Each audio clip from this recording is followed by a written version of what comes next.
प्रदेश के गांव धंढोरपुर में सबसे छोटी सी झोपड़ी में रहता था लंबू। असली नाम था श्यामू, पर लंबाई इतनी ज्यादा कि 7 फुट के फाटक से भी उसे झुककर गुजरना पड़ता। दुबला पतला, रंग सांवला, पर आंखों में आग और दिमाग में सैकड़ों चाले। लंबू के बापू की कोई जमीन नहीं थी, कोई बैल नहीं था, कोई पक्का घर नहीं था, बस एक झोपड़ी, 2 बकरियां और एक माँ जो दूसरों के घर बर्तन मांजती थी। लंबू ने कभी स्कूल नहीं देखा था, पर उसने जीवन की सबसे बड़ी पढ़ाई कर ली थी। कैसे काम चोरी करनी है, कैसे मालिक को खुश रखना है और कैसे अपनी बारी आने पर चुपके से तख्ता पलट देना है। लंबू दिन में ठाकुर दिनेश सिंह के घर काम करता था। ठाकुर दिनेश सिंह गांव के सबसे रईस आदमी थे। उनके पास था 50 बीघा जमीन, 15 बैल, 2 ट्रैक्टर, एक पक्का हवेली जैसा घर और 8 मजबूत बेटे। पर सबसे बड़ी चीज थी उनका घमंड। ठाकुर सुबह उठते, आईने के सामने खड़े होते, अपनी मूछें मरोड़ते और कहते, धंढोरपुर का राजा मैं हूँ, बाकी सब रैयत हैं। लंबू उनके घर का काम करता था। सुबह 5 बजे उठकर ठाकुर का हुक्का भरना, बैलों को चारा डालना, ठाकुर के बेटों के जूते साफ करना, शाम को ठाकुर के पांव दबाना, रात को ठाकुर की बीवी रानी साहिबा के कहने पर ठाकुर जगाना, क्योंकि ठाकुर सोते थे तो बहरे हो जाते थे। तनख्वाह महीने के 200 रुपए, रोटी, रोज की 2 डांट, हफ्ते में 1 थप्पड़। बोनस के तौर पर लंबू रोज रात को अपनी झोपड़ी में लेटता और सोचता, बस एक दिन आए जब मैं हुक्का पीऊं और ठाकुर मेरे पांव दबाएं। पर लगता ये कभी नहीं होगा। ठाकुर का घमंड पहाड़ जैसा था और लंबू तो उस पहाड़ के नीचे दबा हुआ एक छोटा सा कंकड़ था।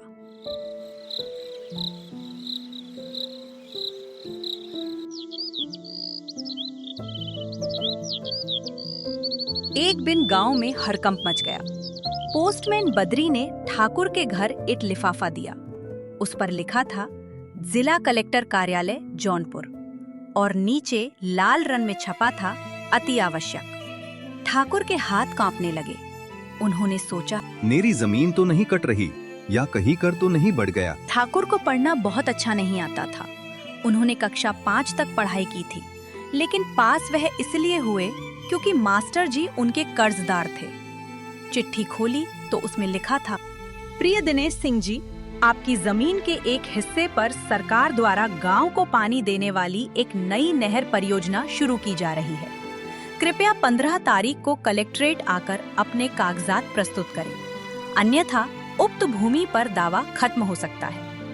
ठाकुर को नहर परियोजना तो समझ नहीं आई, लेकिन दावा खत्म पड़ते ही उनका पसीना निकल गया। लंबू, ओरे लंबू, इधर आ जल्दी। लंबू दौड़ता हुआ आया। जरा ये चिट्ठी तो पढ़ना, क्या लिखा है इसमें? लंबू ने चिट्ठी उठाई, उल्टा पकड़ी, सीधा किया, फिर उल्टा कर दिया।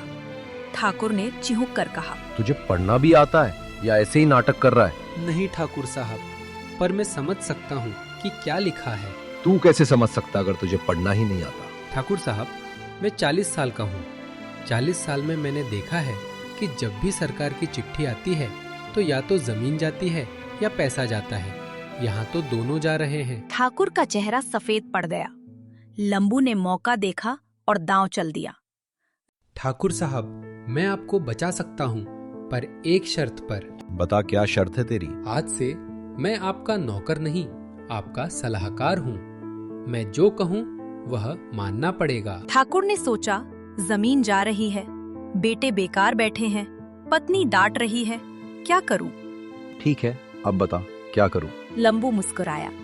पहला काम तो ये कि आज से हुक्का आप भरोगे, मैं पीऊंगा। ठाकुर की आंखें फटी रह गई। क्या? मैं ठाकुर दिनेश सिंह तेरे लिए हुक्का भरो? ठाकुर साहब, जमीन बचानी है तो हुक्का भरना पड़ेगा। चुनाव तो आप जीत सकते हैं मूछें घुमाकर, पर सरकार से नहीं जीत सकते। सरकार के सामने झुकना पड़ता है। ठाकुर ने गहरी सांस ली, दांत पीसकर बोले, चल ठीक है, आज से मैं तेरे लिए हुक्का भरूंगा। फिर कुछ देर बाद उन्होंने अपने हाथों से हुक्का भरा, कोयला रखा, चिलम साफ की, पानी डाला और हुक्का लंबू की तरफ बढ़ा दिया। लंबू ने उसे लिया, एक लंबी चुस्की लगाई। गांव के कुछ लोग जो उस समय ठाकुर से मिलने आए थे, उनकी आंखें फटी रह गईं। क्या देख रहे हो? ठाकुर साहब हुक्का भर रहे हैं लंबू के लिए। खबर आग की तरह फैल गई। 10 मिनट में पूरे गांव को पता चल गया। रानी साहिबा ने आकर देखा तो उनका पारा 7वें आसमान पर था। लंबू, तूने मेरे पति से हुक्का भरवाया? लंबू ने हाथ जोड़ लिए। रानी साहिबा, मैं नहीं, सरकार ने भरवाया है। कौन सरकार? जो जमीन लेने वाली है। रानी साहिबा चुप हो गई। उन्हें भी जमीन प्यारी थी। ठाकुर ने उनसे कहा। तू चुप रह, लंबू जानता है क्या कर रहा है। रानी साहिबा मुंह बनाकर चली गईं। लंबू ने उसी दिन ठाकुर से एक और कहा। ठाकुर साहब, कल आप और मैं शहर जाएंगे कलेक्टर साहब से मिलने, जमीन के सिलसिले में बात करने के लिए। तुझे क्या काम है शहर में? मैं आपका सलाहकार हूँ। बिना सलाहकार के कोई बड़ा आदमी कहीं नहीं जाता।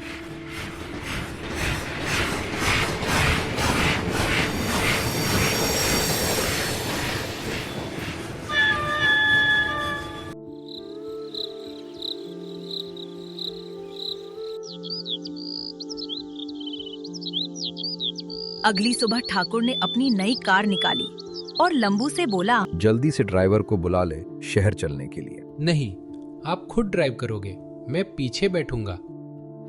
मालिक हमेशा पीछे बैठता है, ड्राइवर आगे। ठाकुर के दांत पिस गए, पर करना क्या था।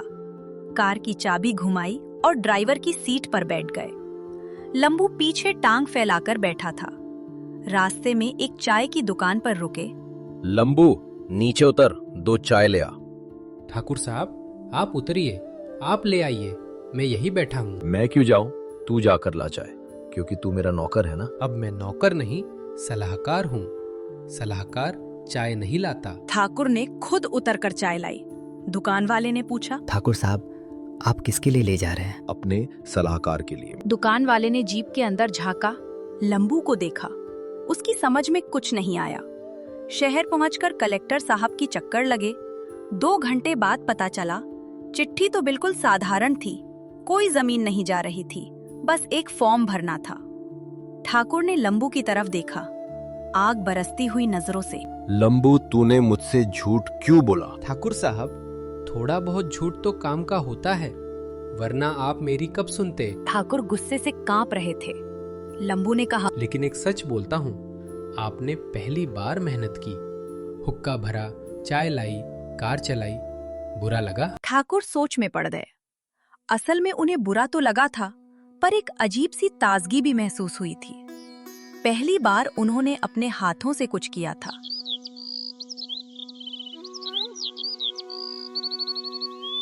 उन दिनों गांव में पंचायत चुनाव होने वाले थे। ठाकुर चाहते थे कि सरपंच वही बने, पर सामने थे 2 बड़े दावेदार। पहला दावेदार मुखिया प्रेमचंद्र, पुराने सरपंच, बहुत चालाक, गरीबों को गुड़ चना बांटकर वोट ले लेते थे, फिर 5 साल तक गायब हो जाते थे। दूसरा दावेदार डॉक्टर राजेश, शहर से पढ़ लिख कर आया था, नया चेहरा, बहुत बोलता था, पर गांव में रहता नहीं था। ठाकुर के पास था पैसा, बैल, जमीन, बेटे, पर कोई योजना नहीं। एक दिन ठाकुर ने लंबू से पूछा। बता, चुनाव कैसे जीतूं? एक शर्त पर बताऊंगा। बता। तुम सरपंच बनोगे, पर मैं तुम्हारा उप सरपंच बनूंगा और असली काम मैं करूंगा। तुम बस तस्वीरों में मुस्कुराना। ठाकुर सोच में पड़ गया, फिर बोला। तू सरपंच क्यों नहीं बन जाता? क्योंकि तुमसे बिना पूछे कोई तो लंबू को सरपंच नहीं चुनेगा। पहले तुम बनो, फिर मैं चलाऊंगा। ठाकुर ने हामी भर दी।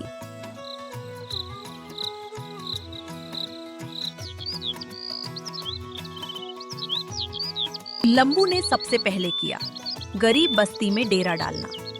वो ठाकुर को ले गया उन गलियों में जहां ठाकुर ने कभी कदम नहीं रखा था।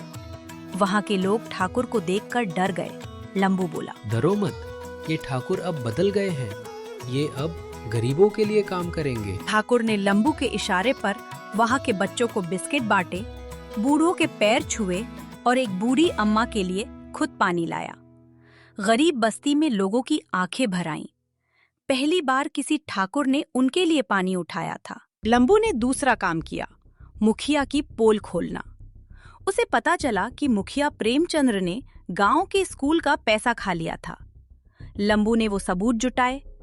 एक शाम गांव के चौराहे पर उसने सबके सामने मुखिया को फटकारा।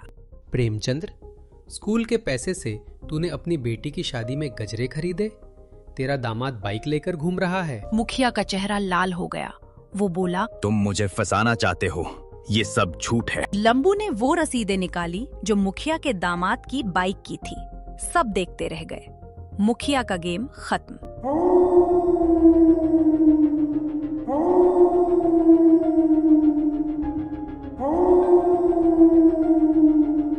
लंबू ने तीसरा काम किया, डॉक्टर राजेश को उल्टा सीधा सवाल करना। एक जनसभा में लंबू ने डॉक्टर से पूछा, डॉक्टर साहब, आप पिछले 5 साल में कितनी बार गांव आए हैं? डॉक्टर ने कहा, बहुत बार गांव आया हूँ। नाम बताइए 3 गरीबों के जिन्हें आपने मुफ्त दवा दी। डॉक्टर चुप हो गया। आप शहर में प्रैक्टिस करते हो, गांव को तो चुनाव में याद आता है। भीड़ में हंसी फूट पड़ी। लंबू की लोकप्रियता बढ़ने लगी। लोग कहने लगे, ठाकुर तो बस नाम है, असली दिमाग तो लंबू है।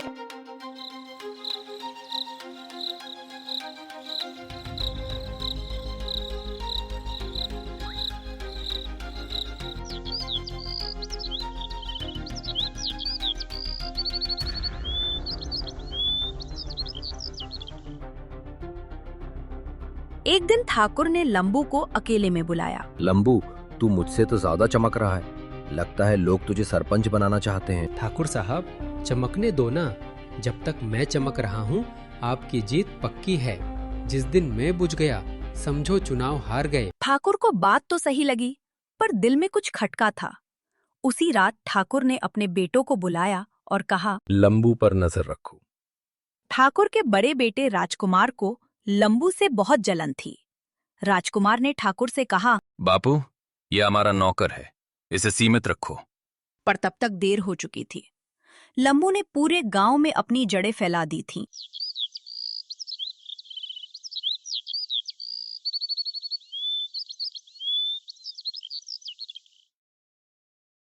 चुनाव से एक दिन पहले लंबू ने ठाकुर से कहा, ठाकुर साहब, कल मतदान है। आपको पूरा दिन खड़े रहना है, लोगों से हाथ मिलाना है, मुस्कुराना है, थकना नहीं है। मैं ठाकुर हूँ, मैं थकता नहीं। लेकिन मतदान के दिन ठाकुर 2 घंटे में ही थक गए। वो बैठ गए।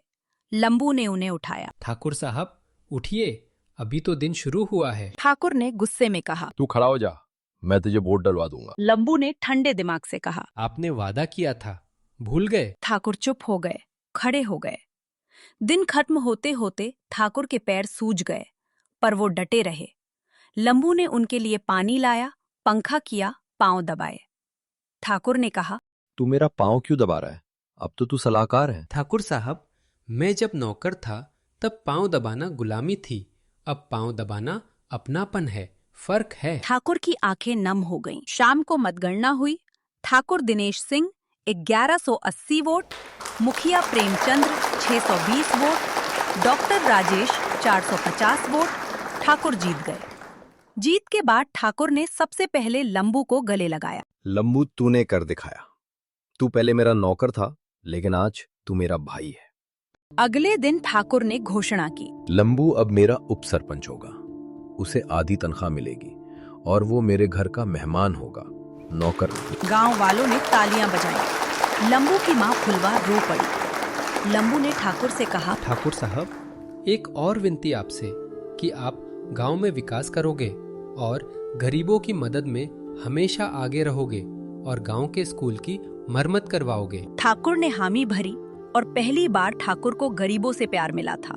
लंबू के पास न जमीन थी न पढ़ाई, फिर भी लोग उसी को असली नेता मानने लगे, क्योंकि उसने उनके लिए सच में काम किया। आज धंडोरपुर में एक कहावत है, नौकर बनना आसान है, मालिक बनना और भी आसान है, पर नौकर से मालिक बनना वो कला है जो लंबू से सीखो।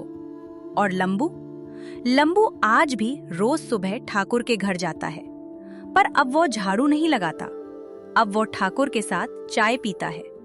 दोनों बूढ़े हो चुके हैं, दोनों की मूछें सफेद हो गई हैं, पर दोनों की दोस्ती अब भी हरी है। कहते हैं जब कोई पूछता है, लंबू जी आप मालिक हैं या नौकर, तो लंबू हंसकर कहता है, मैं वही हूं जो बनना चाहता था, आजाद।